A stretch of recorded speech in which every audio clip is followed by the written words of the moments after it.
السلام عليكم ورحمة الله وبركاته. دمان أصحابتنا قالقة سو دوادا وحكو بلنسانين إنا بلابد دونو كورس كاسو Excel Basics. maanta halkan waxaan ku qaadanaynaa 10 hordhac u noqon doona 10 imtixaanaha inoo noqon doona. maanta hadduu ilaahay yiraahdo waxaan isla bilaabi doonaa course cusub kaasoo la magac baxay Excel Basics. idan maanta waxaan ka hadli doonaa 10kan waxaan kaga hadli doonaa kaliya introduction ama hordhaca course-ka maanta ka hadlayno. khaasatan laba shay ka hadli doonaa sida arki doontaan waa definition-kiisa iyo sidoo kale waxyaabaha loo adeegsado. insha Allah casharadu waxay noo noqon doonaan imtixaana ilaa iyo dhowr video ilaa 40 waan gaarsiin doonaa hadduu ilaahay karaali noqdo. waqti aad u badanna kama qaadan doono ilaa 6 daqiiqo ilaa 8 daqiiqo marka ay badato. maanta idan waxaan ka hadlaynaa lesson 0 ama hordhac ku qaadanaynaa introduction to Excel. marka koowaad waxaan ku hormaraynaa qaybtan definition-ka. Excel maxaa tahay?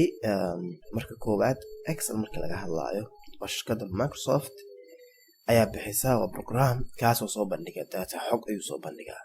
markii la soo wada khulaaseeyo intaas ay noqonaysaa dabcan aan idin helad gareeyo waa program kaasoo soo bandhiga data xog uu soo bandhigaa.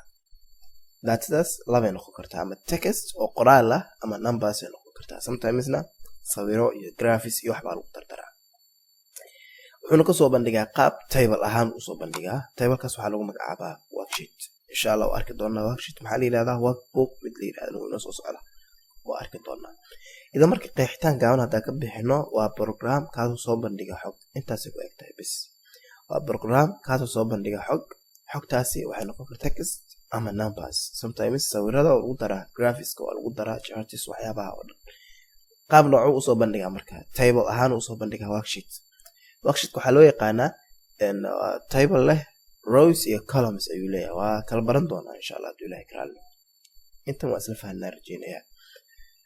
waxayna u xigsan doonaa maxaa loo isticmaalaa worksheet ama workbook ama Excel maxaa loo isticmaalaa. spreadsheetna waa loo yaqaanaa sida caadiga ah. waxaa loo isticmaalaa muhiimad ugu weyn waxay tahay prepare budgets. budgeto in lagu diyaarsado shirkad dhan ay leedahay sanadkan soo socda maxaa qaban doonaa maxaa soo qabanay waxyaabaha oo dhan in lagu diyaarsado. waxaa kaloo lagu diyaarin karaa financial statements oo reports ah. sanadkan lasoo dhaafay qarashaadka naga baxay wixii soo galay alaabtina soo gashay alaabtii baxday in report laga soo diyaariyo. ganacsiga kaliya ma noqon karto qayb waxbarasho noqon kartaa qayb dawladeed noqon kartaa wax walba u baahan marka report financial laga diyaariyo. waxaa kaloo loo diyaarin karaa inventory management in lagu maamulo alaabaha ganacsiga.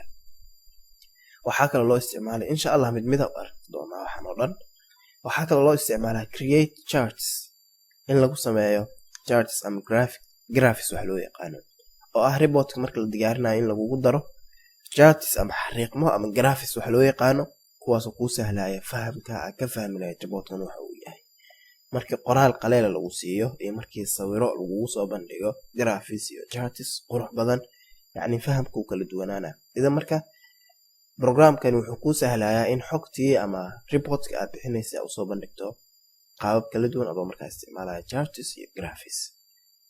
insha Allah ashkana maanta intaas ku egyahay aad u mahadsantihiin.